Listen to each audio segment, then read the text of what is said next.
Welcome back, you guys. I want to talk a little bit more about what I was talking about a little bit ago, which was, when people feel so threatened by success and the fact that they think that if they could identify as something like a stoner, maybe they could just kind of pull themselves out of this dream that they have of being a successful entertainer or something, an entrepreneur, doing whatever their dream is.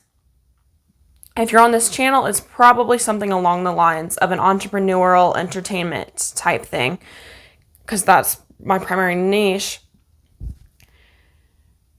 They think that it's just too much. They think that if they could just identify themselves as something like a stoner instead, that they can just find that escape of this identity that they are searching for.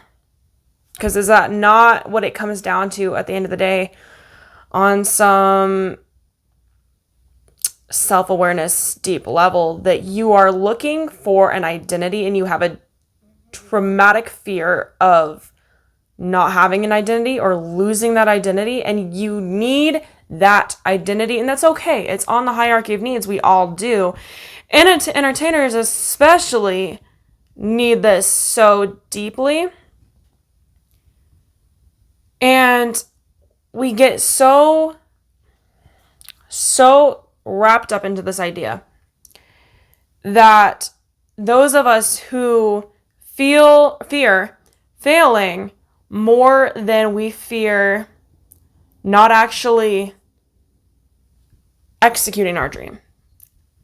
I want to say that again, because we think it goes hand in hand, but it really doesn't. Some of us fear failure.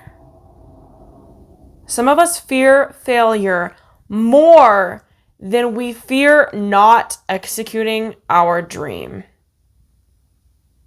As much as it does go hand in hand, it doesn't. Because I know for me, I feared failure, but I was also like, on some scale, I already view myself as a failure anyway. So I'm like, what difference does it make if I'm a failure who went after my dream that didn't happen because it was just a dream anyway, versus being a failure with a dream that I never went after? Does that make sense? And I know that's like a really not attractive sentence to say out loud, but it is true. I did very much feel that way for a really long time. And I think that some of us, though, fear failure more than we fear our dream not actually happening, which is something I want to break down. Why is it that you would feel that way? Why is it that... Sorry, I don't want to say why. That sounds too demeaning. What is it that makes you fear failure more than your own dream, the dream that you so desire? What is it that failure has such a hold on you for? Which, I mean, I think that can go down to so many things, to childhood trauma, that can go down to being scared what people think of you, fear of irrelevancy, fear of like so many different things. And you feel like if you're at least relevant in said area, whether it's drugs or, I hate to say it, like, I don't want to say, and offend anyone, but like maybe being pregnant very, very young, and just not caring, like going for that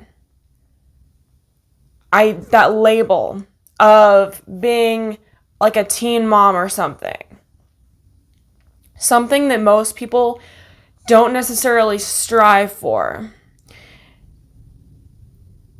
It gives you that identity of having that, having that identity. And I think that having that identity for some people, is just all that they need in life. That's all they need. And I think a lot of people, and I think entertainers especially, or like aspiring entertainers, I guess I should say, can find that fix that they're looking for in something like that.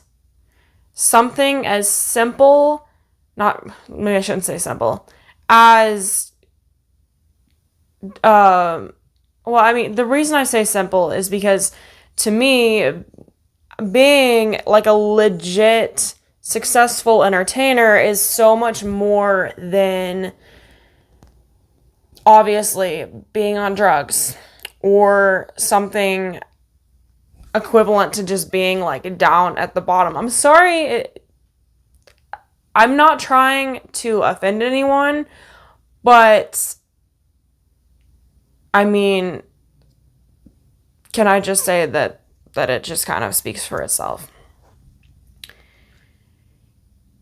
If you're at the bottom,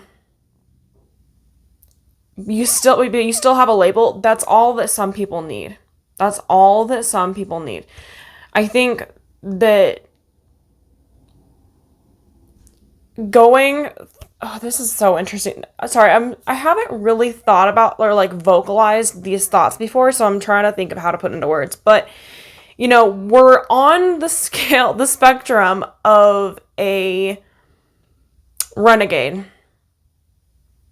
Rebel, renegade, any way you want to look at it, whether it's on the drug spectrum or on the spectrum of being a rock star and touring, with a bunch of people you've never met, like around the world, yada yada, like very much on the renegade spectrum, which is funny now that I say that out loud.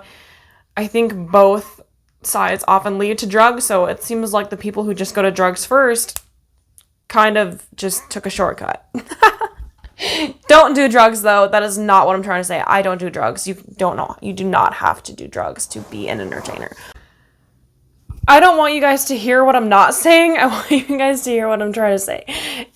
Because I know people are going to take this totally out of context and be like, I'm going to go do a bunch of things that I should not do.